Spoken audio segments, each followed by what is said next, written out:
This is the Detroit Sports Podcast Network. Detroit is the greatest! Straight up light you on fire for a Coney dog right now.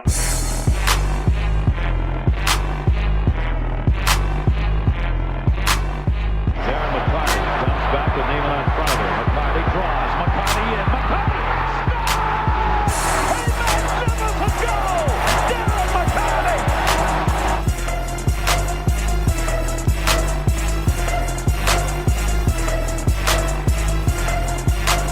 Stafford takes, throws, end zone, Calvin, touchdown, Detroit Lions! What's up, everybody? Welcome to another episode of the Motor City Sports Rant on the Detroit Sports Podcast Network.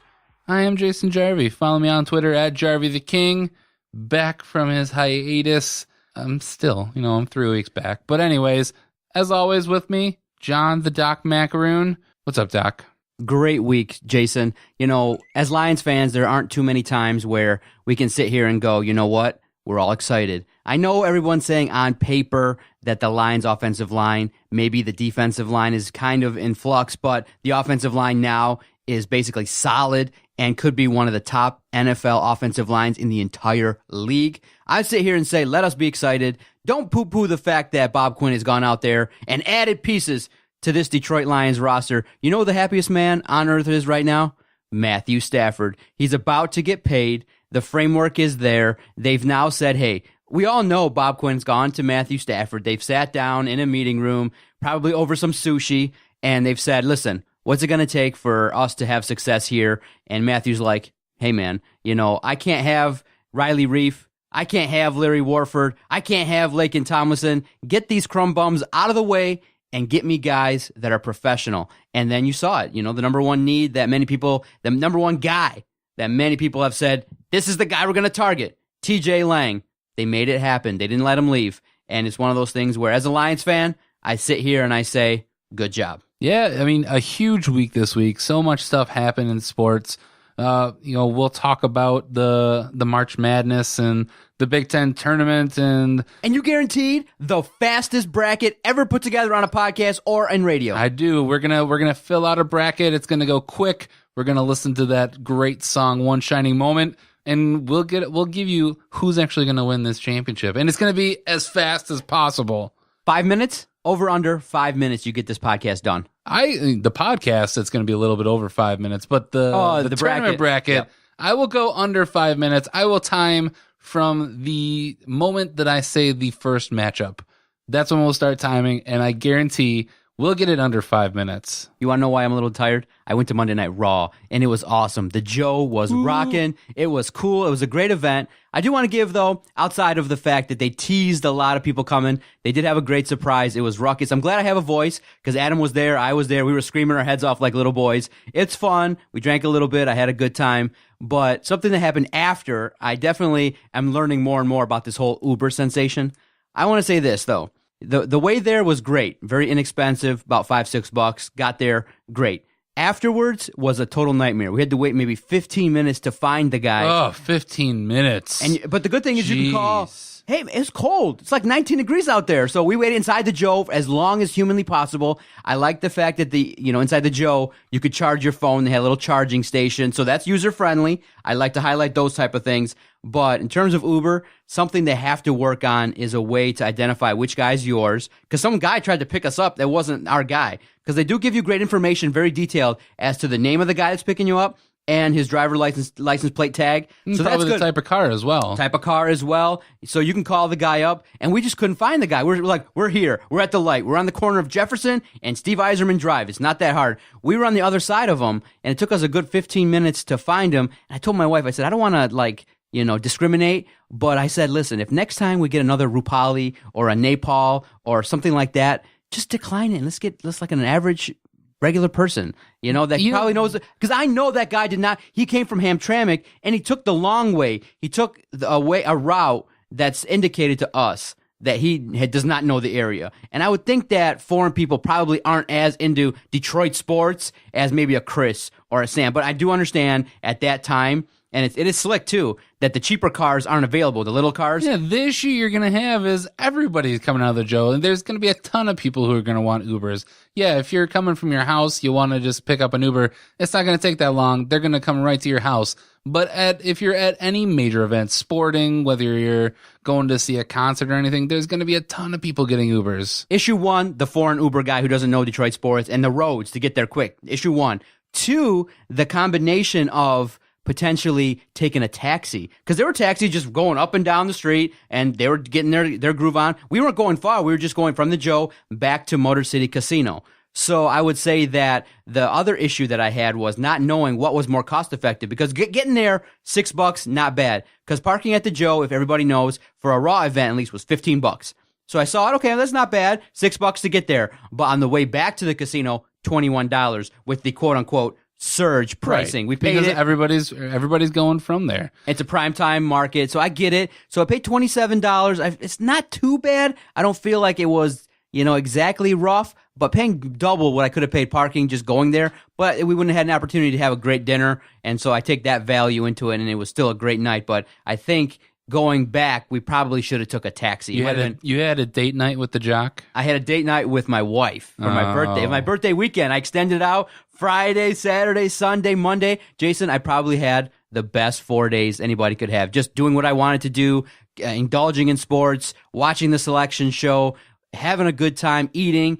And I had a great time on Monday night. No doubt about it. There was nobody else in town that had a better time than me. I was in my element. I love wrestling. Got to, the way I've been doing it is trying to be healthy, is eat very light lunch, light breakfast, and then I just gorged at the Motor City buffet. It was awesome. Just crab and asparagus. That's all I ate. Crab and asparagus? It's two random things to eat. It was great, though, because all I ate that day was on Monday, I ate an apple for breakfast and a half of a peanut butter sandwich. I was so hungry. We got there, and I just devoured, I would say, 4 to 5 whole legs. It was so good, and they were warm, so it was worth it. And I lost weight walking around. Doc, I'm losing weight eating. I want to talk about sports, but it's not a healthy lifestyle, man. You got to eat healthy. You got to eat more throughout the day. I am doing that, but I'm saying when you're going to eat at a buffet and you're going to go downtown and eat a bunch of crab and you're going to eat a lot, I think that was the best way for me, because I'm the kind of guy, I think I just takes on food. It doesn't burn it off quickly. I am getting more into the gym, going more like 2 to 3 times a week, doing the 30 minutes of just cardio. And I've dropped 6 pounds now in the last 3 weeks. I know I've started the process mentally, and you've heard it on this podcast, over the last couple months since the failed physical.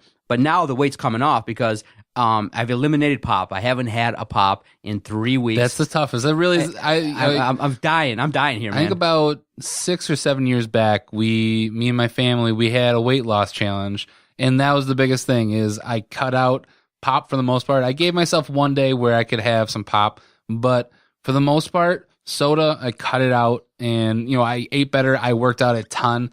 And I lost like 40 pounds in 3 months. Probably not the healthiest way to lose weight, because obviously I've gained that all back. But I'm glad you're getting healthier. Birthday, what number is this? I'm 38 years old and I feel great. 38 years old. 38 years young. I put on my Snapchat. I feel like I'm in my prime, man. I'm going, I'm trying to do great things for the network, having a good time doing 4 or 5 podcasts. I love the fact that people are recognizing the work that we're doing. People are listening. People are messaging us, and many people. And the good thing is about starting a podcast, and you include the fans and people that support you, having some sort of Twitter following, is that when you go to events, people will share their pictures with you. People will share their opinions. So when we throw out questions about the Lions, or when State's playing, or when Michigan's playing, people do give us their sense of what they're experiencing. And it makes it so much fun to feel like, a part of a sports community in town, being that we love and adore Detroit sports. And we are all, especially as Lions fans, we've all struggled together.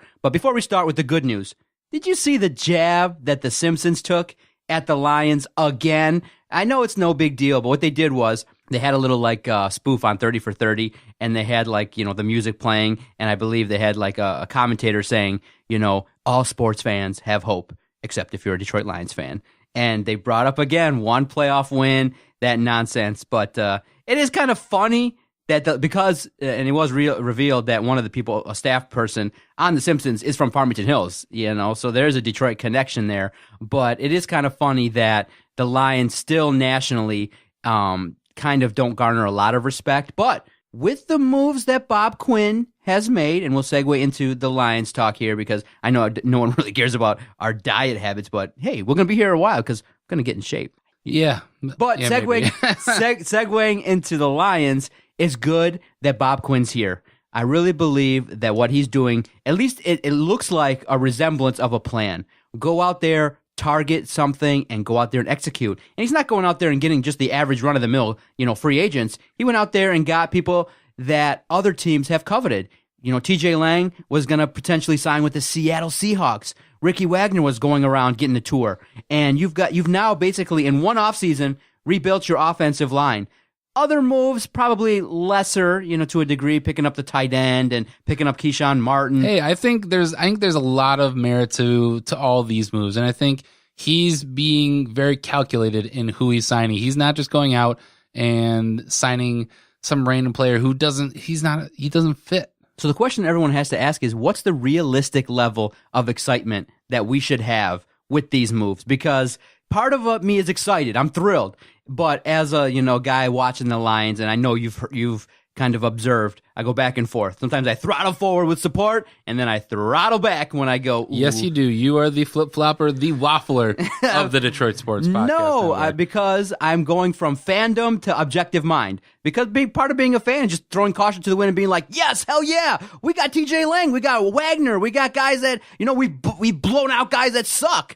How long has it been since we've said, Martin Mayhew would have re-signed Reef, would have re-signed Warford, and we would have kept these crumb bums around for a long time. Now Bob Quinn goes and sees what we're seeing. Like, you don't think that if we were GMs, we would be like, see you later, Reef, see you later, Warford. We would have blown them out probably halfway through the year. But a guy like Bob Quinn comes in, and he's making moves. So that's my fandom going, yes. Now, a couple days has passed, and I sit here on a Tuesday, and I go, what are the odds TJ Lang gets hurt in the first 5 plays that he plays with the Detroit Lions? After a 50-yard run by Theo Riddick, the next thing you'll see, we'll pan down and we'll see TJ Lang grasping his hip. See, and you can't think like that. What are you talking about? The Lions have conditioned us to think like that. I know, but you're allowed as a fan to be excited. But we've been excited like this before. I was looking at my time hop, and it was a couple years ago when we signed Reggie Bush, and I posted something. I was like, "Oh my God, Reggie Bush! They're not going to be able to stop our offense. We're going to be unstoppable. We got a Super Bowl coming." And obviously, I was very excited, but nothing came of that. So the moves that Bob Quinn are making, they make sense. And on paper, you're upgrading your offense. You didn't want to pay Riley Reif the money, and you went out and arguably got a better right tackle. You didn't want to pay Larry Warford the money. You went out and arguably got a better right guard who's a little bit older, but he's more proven. And you actually got those guys at a cheaper cost from what the Saints and the Vikings paid Reif and Warford. You saved about probably, I think, around $1 million from what if I remember that correctly. And then I don't think you discount the tight end, Darren Fells. He's probably not going to be a playmaker, but what he is, he's one of the best blocking tight ends in the league. And I know we've heard that a lot when we had Brandon Pettigrew on our team, but it does show that this team is committed to building this run game. We haven't had a run game in probably since we had Joik Bell and Reggie Bush, and they had the tandem duo. But we're building in the right way, and I think we have the money to spend. I think we had one of the biggest budgets to spend going into this free agency. So I think he's taking low risk. You look at the cornerback he signed in DJ Hayden. He was a high pick back in 2013, and he's definitely had some injury issues. But if he can stay healthy, his contract isn't horrible. It's a very incentive laden, so it can really vary from anywhere between $2.25 million all the way up to $5.25 million. And if it does get up to that high end, that means that he's actually playing well and he's exceeding expectations. Now, again, this is me, the rational John, the rational Doc. So you look at the offense. Okay, you say the offensive line has been solidified. You feel like that unit can gel within a couple games and do some things to help the offense. But what are people saying in terms of the defense? Many people are saying that the additions that Bob Quinn has made on defense, a la Akeem Spence and Cornelius Washington, combined have 8.5 sacks and 0 forced fumbles in 87 games. So many people will say that's not really impact. That's not really building on the defensive side. So you now have solidified one side of the ball, but on defense, you are thin at linebacker. You went out and signed Warlow, but he was basically a starter in Atlanta, but then basically lost his job and didn't play a whole heck of a lot in Atlanta. So, and he didn't have a great amount of impact. And then you say, okay, we go back to the excitement of them dropping DeAndre Levy. Great move. Okay, this is a guy that I think once Bob Quinn saw the film and said, hey, what does he have left? They said, hey, we're going to eat the money. We'll take, whatever savings we can from dropping DeAndre Levy. Boom, let's make a move. We are thin in linebacker, but we can address it on the defensive side, probably through the draft. But, the question is, though, can they get impact guys on the defense in the draft and have them produce right away? Because this schedule coming up is not going to be one where you sit back and go, oh, this is easy, we'll cupcake and blow right through it. It's going to be a tough schedule, and if you don't have impactful defensive players, it's going to be a situation where you're going to be in 35, 34 games late, and what did we see a bunch of times last year? Teams were able to do some things and shred through our defense. And that's where I would anticipate the Lions to really focus on in the draft, is that they are taking care of the offense really is set. I think outside of maybe a running back, if they can get one high in the draft, or I think they might even just wait until later in the draft. I'm not really high on any of the other free agent running backs out there. Anybody who would want Adrian Peterson, I don't know would you really want Adrian Peterson on this team? No. A guy he's over 30, he's coming off of another injury, and you just never know if he's going to break down again. I don't want Adrian Peterson. Of all the guys that are really out there right now, the only one that I might take a chance on, and it would have to be at a very low cost, low risk as well, would be Eddie Lacy, the running back from the Packers. Oh, I was hoping you'd say the name that I had, and I'll tell you in a minute. And the reason that I go with Eddie Lacy, I know he's had trouble with weight issues, is he isn't that far removed from being a really productive running back. If we could get him at a cheap cost because of the issues that he's had and that he's looking for something to prove, he's the type of running back that the Lions need. We have Amir Abdullah and Theo Riddick. Those are two of pretty much the same type of guys. Neither of those guys are pounded up the middle through the tackles kind of running backs. And Eddie Lacy is that type of a running back. And he has the ability to be a pass catcher. So I think if you could get him at a premium price, I think that would be a good move. But otherwise, I would just attack it through the draft, because I think there are some talented running backs there to be had in the second and third days of the draft. So after the year that LeGarrette Blount had in 2016, you don't feel like he could come in here into a system where you have a solid offensive line and you keep Abdullah, you keep Riddick, you focus more of your attention on the draft in terms of what Bob Quinn should look for in terms of defense, and focus there, and you bring in a guy like LeGarrette Blount and make him, sign an incentive-laden contract. And I think a guy like that, you have a guy that when the Lions get in the red zone, within the 10-yard line, 5-yard line, you give that guy the ball. Dude, I think he had 18 touchdowns last year. It was a thumper. With the line, I know I said I don't like guys in their 30s, but a 1 or 2 year deal with a heavy, focus on incentives, I think LeGarrette Blount is a guy that could fit here. I know, but I feel like LeGarrette Blount loves himself the New England Patriots, because you saw he was on the Patriots at one time, and then he left to go and play in Pittsburgh.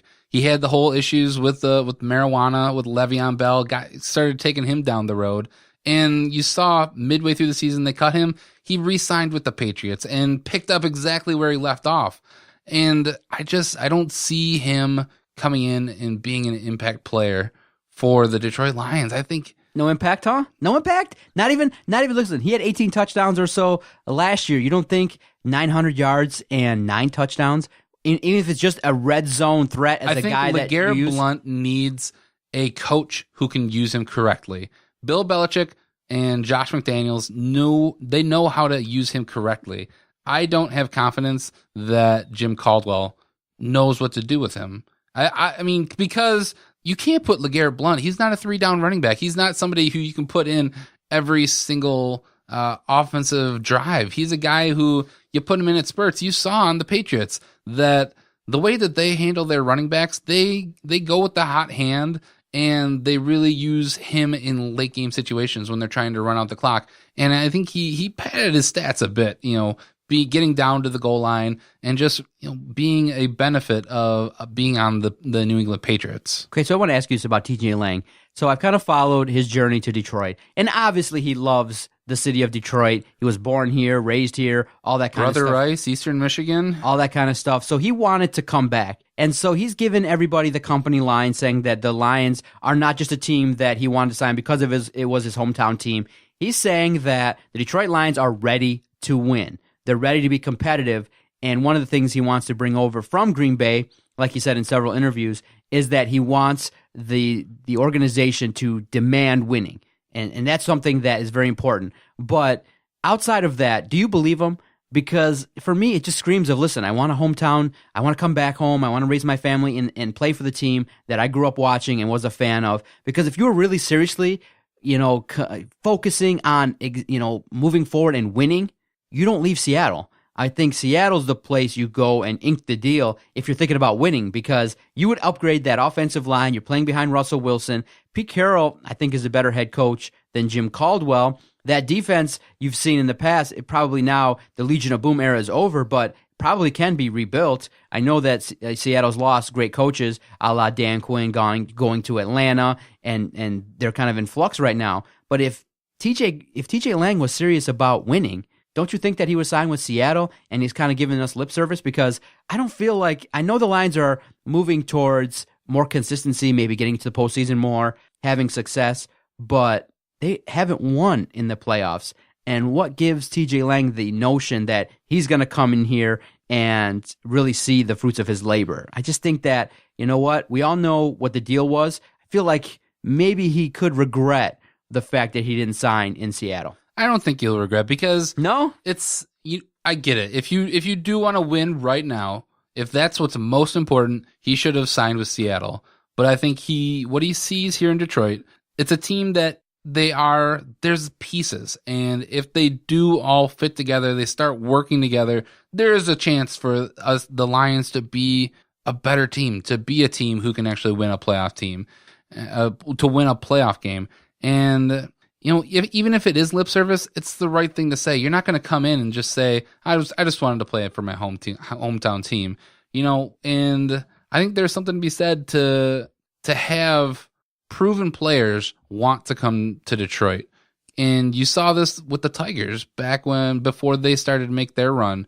We got? Pudge Rodriguez. He came to Detroit, and he kind of signaled that changing of the guard, that the Tigers weren't just the laughing stock of the MLB, that they actually were a team to contend to go into the postseason, to make it into the World Series. And I think TJ Lang definitely brings that winning mentality from Green Bay. And I think Bob Quinn saw that, being from New England, coming from winning mentality. He's bringing winners to this team. And, the value that a TJ Lang brings is he's going to, the reports are already out there. He's going to come in and tell, Matthew Stafford kind of what Aaron Rodgers was seeing in pre-snap reads. He's going to give some secrets about Green Bay. And I think that helps the organization probably more off the field than on the field. But you got to remember, I know that he's been evaluated by Green Bay doctors, Seattle doctors, Detroit doctors, and they all say that, hey, the hip's ready to go. He's kind of been dinged up a little bit in the last couple years. I think people are in love and thrilled with the idea of TJ Lang. But in essence, when I ask the question, how excited should fans be? They should be thrilled right now, and they should definitely be nervous when, July, August, September hit, because they got to go out there and play, and they got to stay on the field, and they got to gel. And I do believe they will. Week 1 is really, that's where you got to look at, because that's where you're going to temper your expectations, is because it looks great on paper right now, and depending on what they do in the draft and how they look through the offseason, it's all thrown out the window come week 1.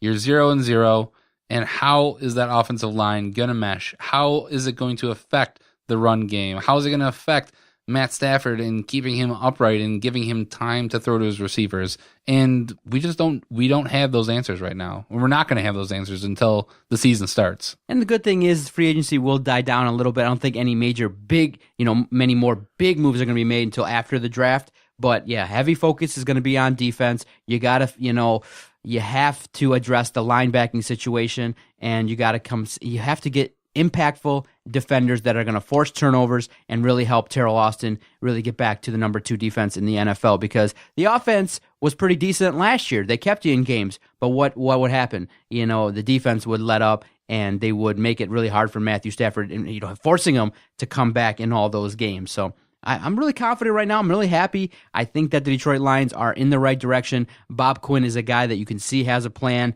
and by all accounts, many people respect him, and he's doing things in the correct fashions. I mean, getting rid of players that aren't producing, bringing in guys that probably can do the job and fit a role, and we'll see if this is going to bear out to give us what we need. And I think, do you think it's fair at this point in time to levy an expectation of a playoff win this year?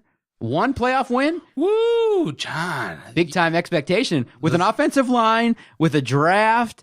Can we just expect a playoff win, or should we just say getting back? Because what value is there in just playing out a season, getting back to another playoff and losing? They have to win. I think here's what I'll say. Barring a myriad of injuries to multiple players on this team, I think we can expect a playoff win this season. Okay. I've said it, and it is with the expectation that this team is relatively healthy. I'm not expecting everybody to be, completely tip-top shape going into the playoffs, but if we have all our main pieces, if our offensive line is relatively intact, if we actually have our starting running back going into the offseason or going into the postseason, I think the Lions will win a playoff game. Yes, sir. All right, it's good. Let's be excited. Why not? Because you're a Lions fan. This is basically the time of year when we really should be excited, because the season gives us so many ups and downs. It makes it really hard to be a Lions fan. But hey, they're building in the right direction. They have the man in charge, so we'll see what happens, because I really believe if Jim Caldwell doesn't do the job and he doesn't deliver us a playoff victory this year, maybe then the final stamp and the final move will be to really address Matthew Stafford and the head coach Jim Caldwell, and maybe potentially letting both of them go in the offseason, but in the next offseason. But we'll wait and see. Great segment. Always enjoy talking Detroit Lions, getting excited. But yeah, definitely as a guy sitting here, ramping up as a fan and then kind of becoming objective, it's super tough. It's kind of like a bipolar situation. But hey, I got you here. Got the rest of the fellas on the network to keep me calm, and definitely check out the great work here at the Detroit Sports Podcast Network. For sure. We'll take a quick break. When we come back, we'll talk a little March Madness. Michigan State, Michigan, both in the conference, both in the Midwest region. We could see a possible Elite Eight of Michigan State versus Michigan, but we'll get into that and the possibility of that. And you're guaranteed the fastest bracket ever recorded. Indeed. We will be under 5 minutes. You will listen to one shining moment, and we will give you the NCAA basketball champion on the Motor City Sports Rant on Detroit Sports Podcast Network. Thanks, Jason. I'm really grateful to have an opportunity to do a podcast with you each and every week. And how is that possible? Because of the support of all our followers. First and foremost, thank you to everybody that messages us on our Twitter page at Detroit Podcast. I really believe it's one of the most interactive Twitter pages out there. If you want to watch sports and you're a guy that gets on Twitter, you're a guy or girl, and you love to interact with other Detroit sports fans, check out our Twitter page at Detroit Podcast. Very interactive. We watch a lot of games, and we definitely live tweet several of the Detroit games going on, and we definitely will be live tweeting during March Madness. And another way to support this fine network so that we can continue to provide great sports content is go to our website, DetroitSportsPodcast.com. It really is the hub of the operation. It's where you can go now to listen and be a part of this great network. You can listen to all the podcasts live right from their website, right when the show is released. Within 3 seconds of a show being released, you can go to DetroitSportsPodcast.com. Definitely, if you're sitting at work and you don't want to kind of do the job and you want to put on some headphones and act like you're working, hey, go to DetroitSportsPodcast.com. You're going to hear some entertaining stuff, some great guests, some in-depth profiles. So thank you very much for everybody that supported us. Go to DetroitSportsPodcast.com.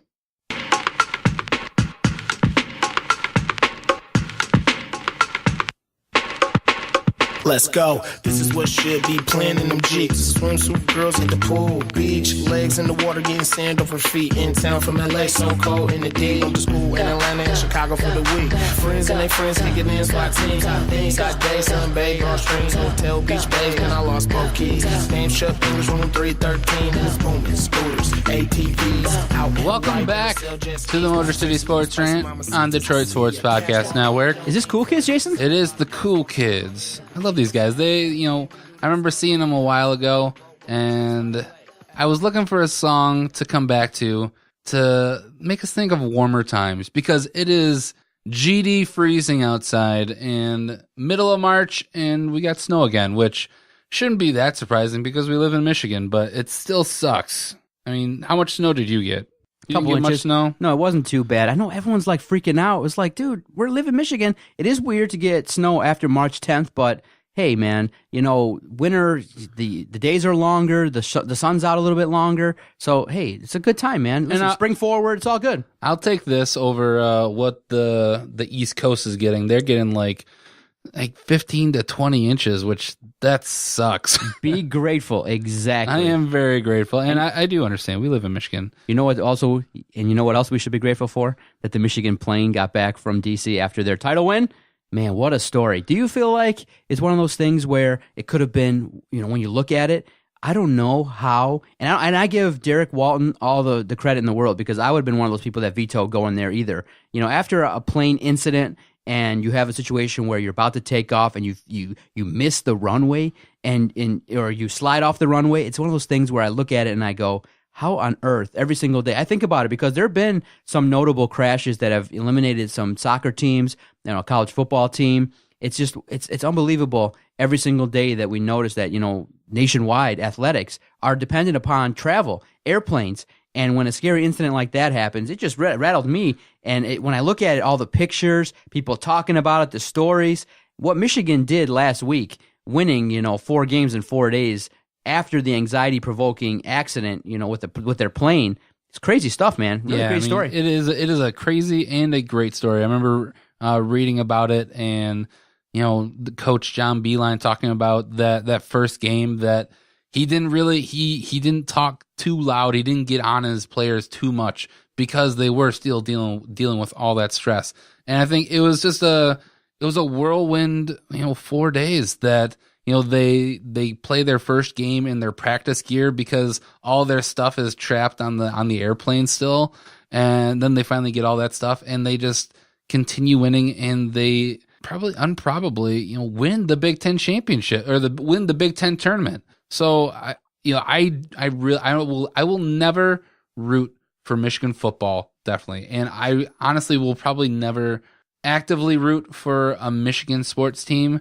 But this is a really cool story, and if there's ever a time that I would actually root for Michigan, it would be this team, because it's an interesting story. Yeah, it's one of those things where I would say, listen, Washington's not like California. You could have drove there. You could have taken a bus 8-9 hours that same day. I mean, I know that they had to kind of really rally quick and make a decision, but to get on a plane the next morning, I couldn't have did it. I would have been like, I think John Beilein's wife just said, no, forget it. I'm not getting on this plane. And she didn't do it. But everybody else got on the plane and they were brave to get on a flight the next day and play later on. So, and all they got was 20-minute extension. That's all they got. And they went Thursday, Friday, Saturday, Sunday. And not only, I know the Big Ten is weaker and there aren't really that many great teams in the Big Ten, but you still got to go out there and compete. You got to go out there and win the ball games. But by the fourth game, to play with how they played against Wisconsin was unbelievable. And they played well. And it was one of those things where you look at it and you go, great for them. I would have been like, no, charter me a bus. I'll meet you guys there. Peace out. And I don't care who would have made us think about it. I would have been like, listen, I'll have my dad drive me. I'll have my mom drive me. I'll get in a vehicle and I'll spend all night. I'll get there at 12 o'clock for a 12:20 tip. I don't care however I get there. I ain't flying. I'm a bad flyer as it is. I'm not flying. And I think they've already come out and said that for their first, the first weekend of the NCAA tournament, they're driving. They're taking a bus to Indianapolis, which I think there's other reasons other than not wanting to fly on a plane. But it's a very interesting story. I think Michigan is probably the the one team in Michigan that's actually has a chance in this NCAA tournament. Okay, so Michigan State. I mean, they got in. They got in barely. State. I'm so surprised because they had their cakewalk against Nebraska, but then to go out and lose to Minnesota, and even though Minnesota is having a really good season, come on, you went out so weak in this Big Ten tournament. I was definitely a little worried. I know all the talk was that they were on the 10 seed line. Miraculously, I feel like they got the 9 seed basically because of who they are. And actually, I'm not certain if the 9 seed is actually a worse seed than being in the 10 seed, because now if you do win your first round matchup, you're more than likely going up against number 1 Kansas. Yeah, it's one of those things where, listen, Michigan State got in because they played a tough schedule, a good RPI ranking, but for them, do you notice that CBS, when they put out their bracket, they ranked 1 to 64, how they placed it. Michigan State was in the 30s.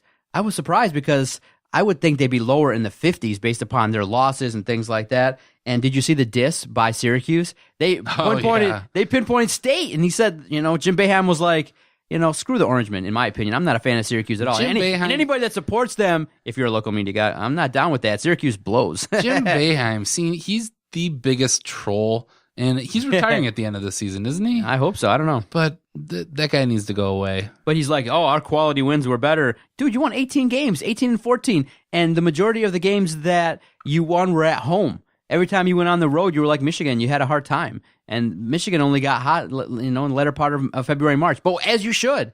That's what it should be about. But just real quickly before we get into Michigan State, are you of the opinion that the regular season should maybe mean a little bit more than it does? Because when we look at it right now, it seems like, year to year, they change the criteria as to how to make up this tournament. Sometimes they value the regular season titles. Sometimes they go by, wins on the road. Sometimes they go by RPI. It seems to change year to year.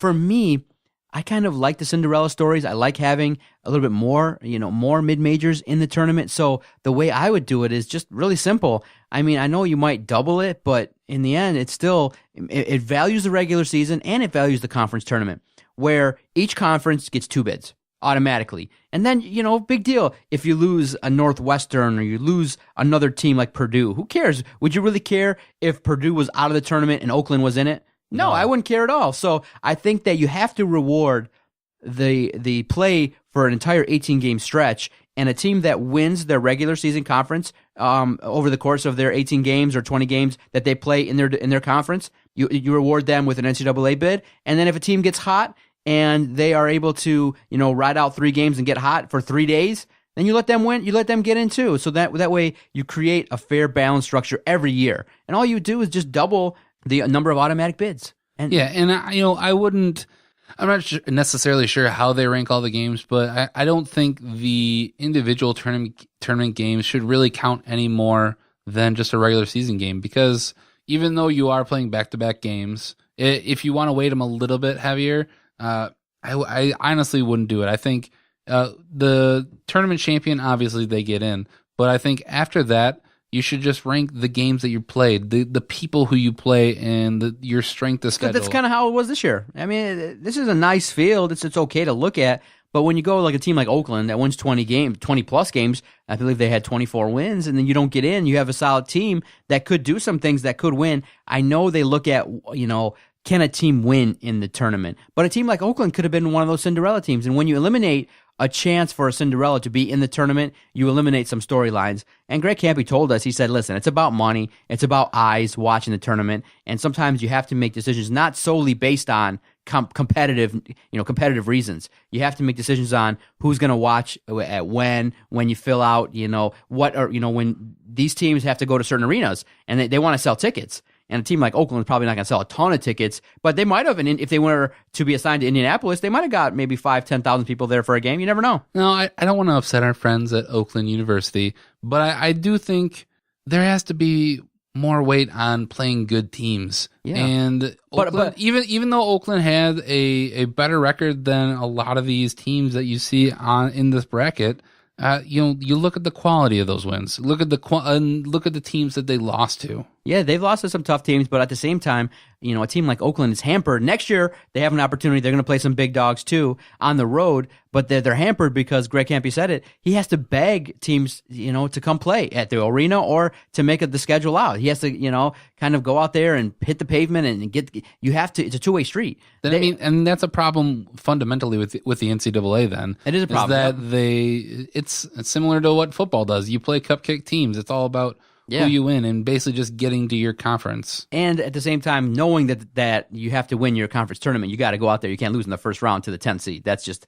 an unforgivable type thing. You can't do that. So, and he told me, he was flat out, he said, listen, because I asked him, I said, the reports are that a lot of mid-majors aren't going to get bids this year. He's like, I get it. Our opportunity to cut the nets down is to win the tournament. That's what it is. And it didn't happen. So it's one of those things where there's no foolproof system, especially when you limit the number of entrants. It's an invitational tournament. It's 64 teams, and there is a committee selecting. So every year we're going to have a discussion. I just think more mid-majors, the word more, just a couple more teams from the likes of the Horizon League and teams like that. You might have a better tournament, more storylines. Because what do people remember? They remember the heroics, the 15 seed defeating the 2s. And maybe, you remember the Middle Tennessee States beating the Michigan States in the first round. I chose to forget that.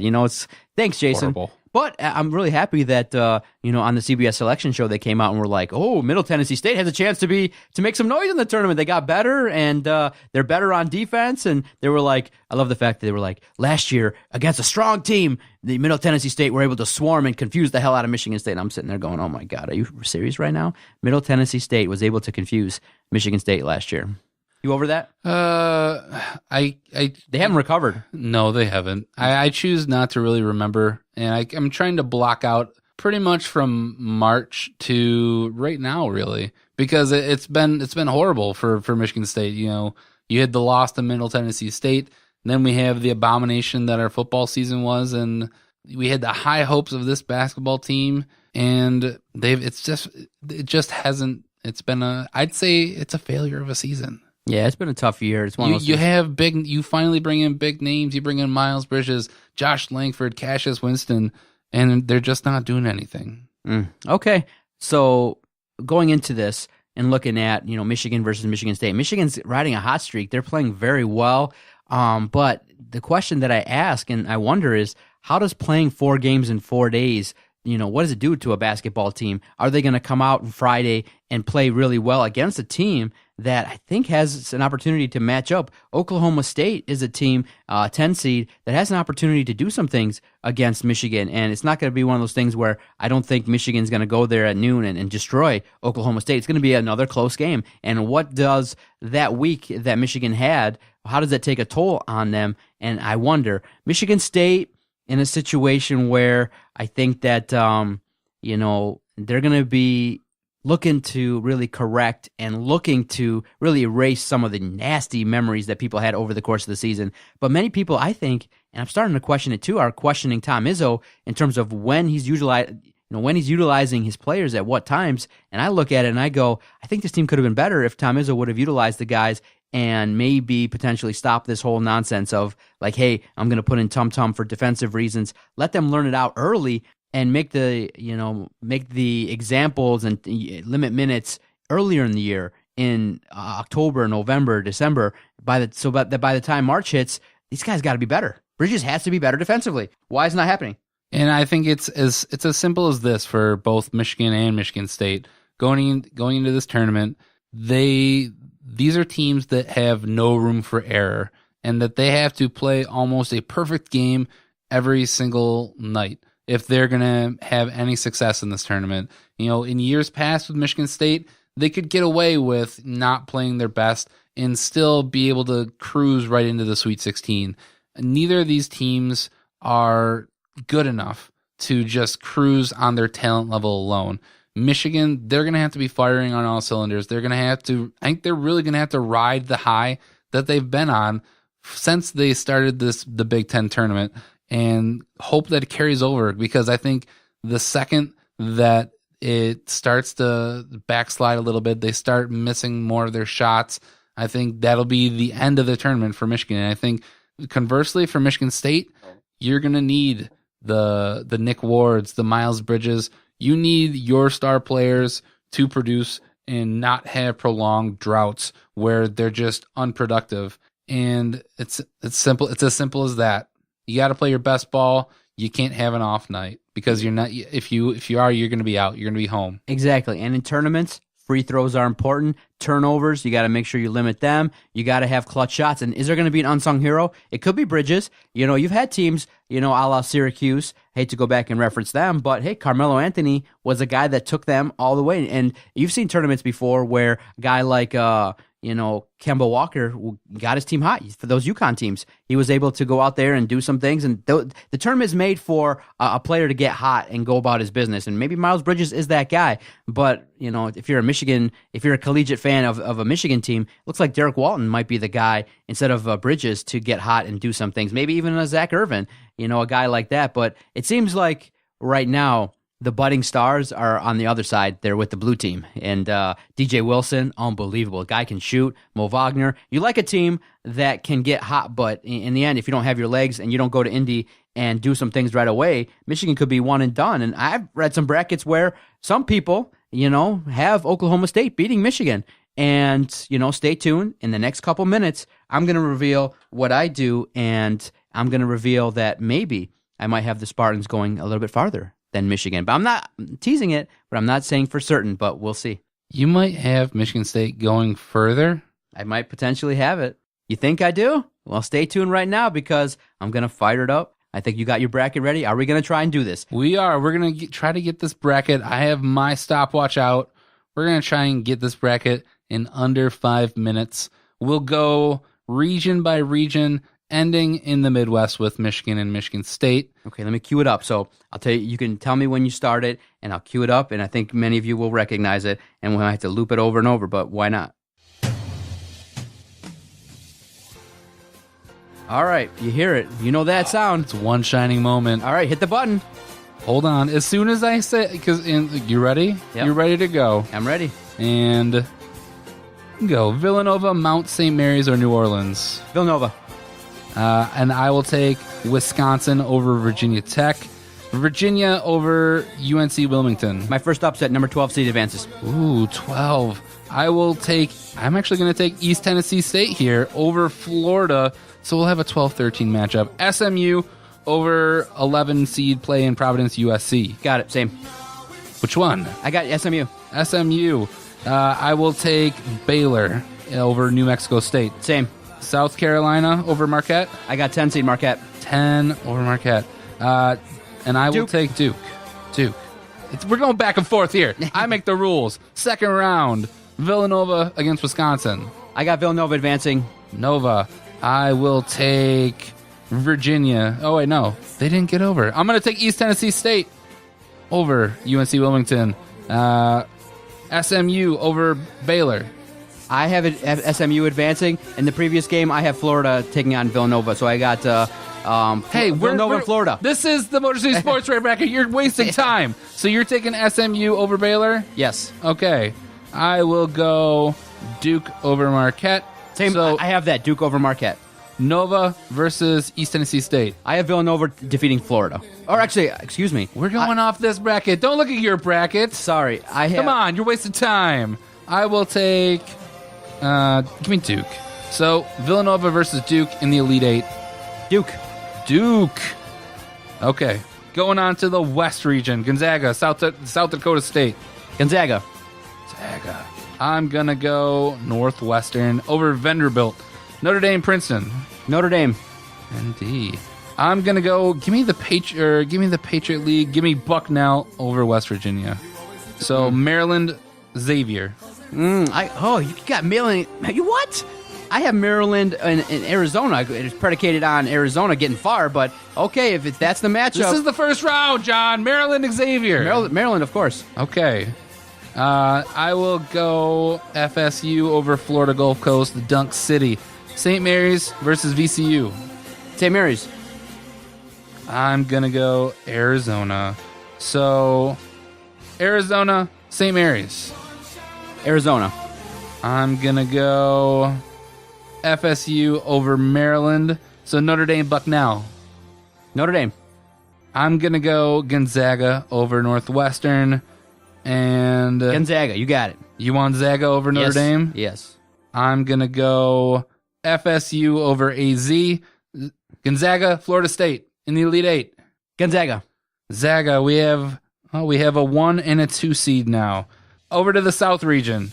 Kentucky, North Kentucky. Kentucky.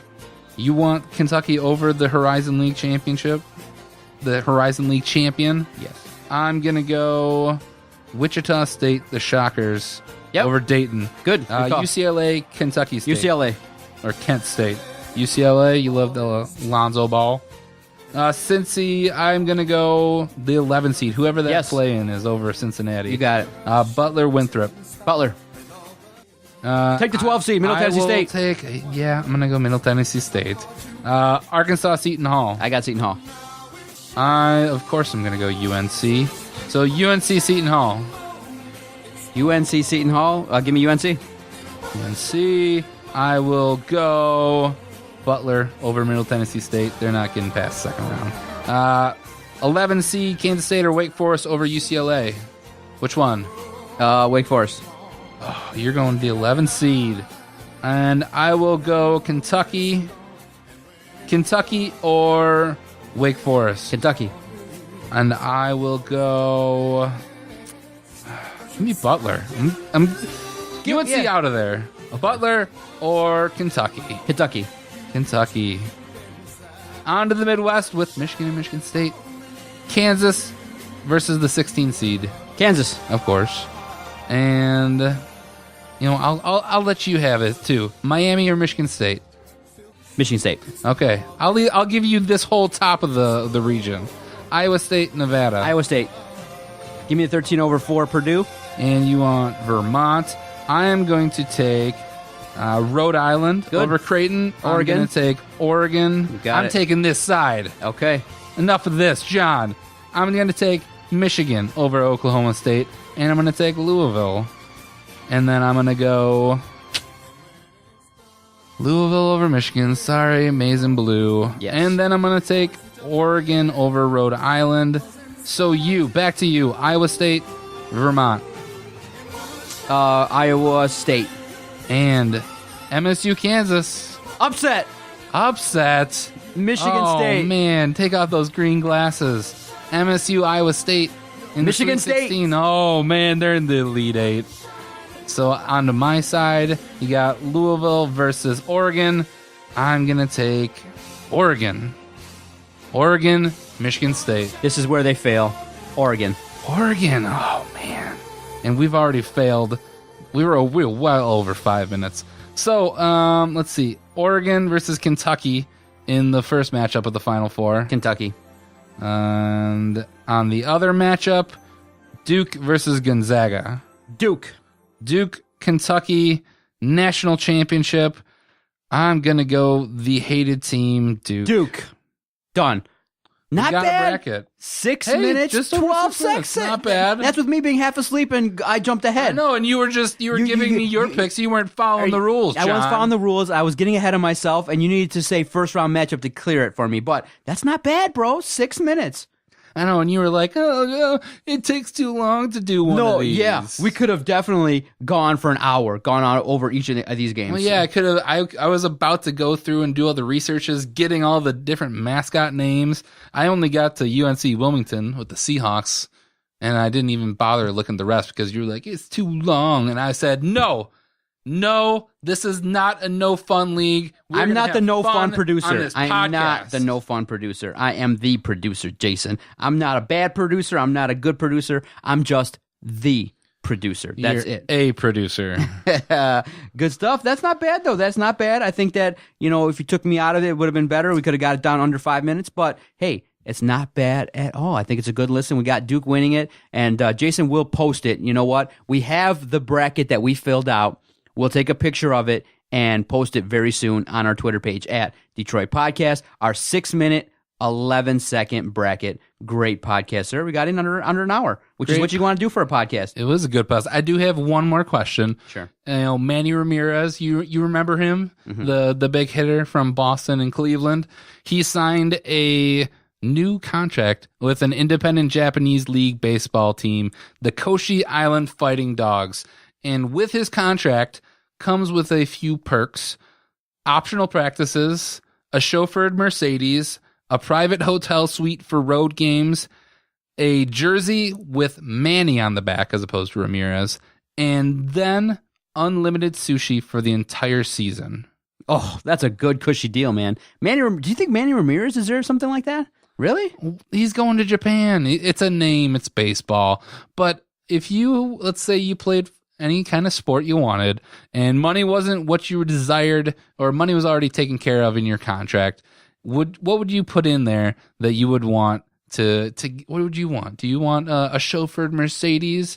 Do you want some of that delicious cheese bread that you brought the other week? No. I would like just tickets to events. I would like the capability. I would say if I'm being coveted, it's not food, it's not cars, it's not women. It's not even really, one of those things where, money would take care of itself. I mean, literally, if based upon how I live, I could pretty much, be comfortable on the low end of six figures. Very comfortable. Very, very comfortable. So for me, I just would want that in each town, the 4 big arenas. I want any time at all. I dial a button. I want 2 tickets to any event I want to go to at any time. Playoffs, concerts, sporting events. I want, if wrestling's coming to town at the Joe and I'm coming to Detroit, I want to dial up somebody and be like, hey, I want my 2 tickets relatively close. It doesn't have to be right up front, but good seats. Like I said, I'm not going to ask for the moon. I'm going to ask for, something relatively better than average. But not I don't need front row seats to everything. You can put me in the 3rd, 5th row, good sight lines and everything, and something where I just dial up and I have my guy and I just walk in and good parking. And, I think going along the lines of Manny Ramirez's contract with the unlimited sushi, I would want something similar to that. I love to eat and I love food. I would want some sort of black card that would basically just take care of whatever food I wanted. I want my money that I would get in my regular contract, but I don't want to spend that all on food. I want to have my team take care of that. If I want to drop, a couple $1,000 on a dinner, I want to be able to do that. And I don't want to have to worry about looking at my bank statements, making sure that I got enough money for that. Yes, sir. Great podcast. I like it. I like the fact that we come in. It's going to go up relatively quickly in the next half an hour. Very good stuff, Jason. Indeed. But that'll do it for this episode. We're getting closer and closer to that 100th episode. Maybe we'll do something special. Maybe we won't. Maybe we'll just do something and commiserate about something that the Lions or the Spartans have done. But until next week, he's John Macaroon. I'm Jason Jarvie. Peace out.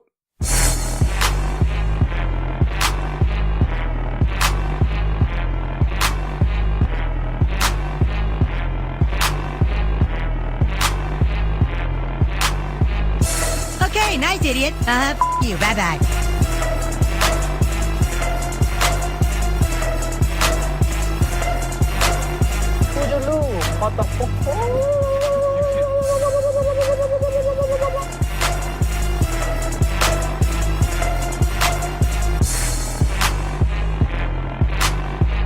Good day, sir.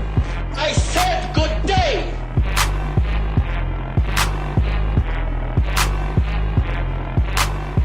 All right. Take care now. Bye-bye then. Loser.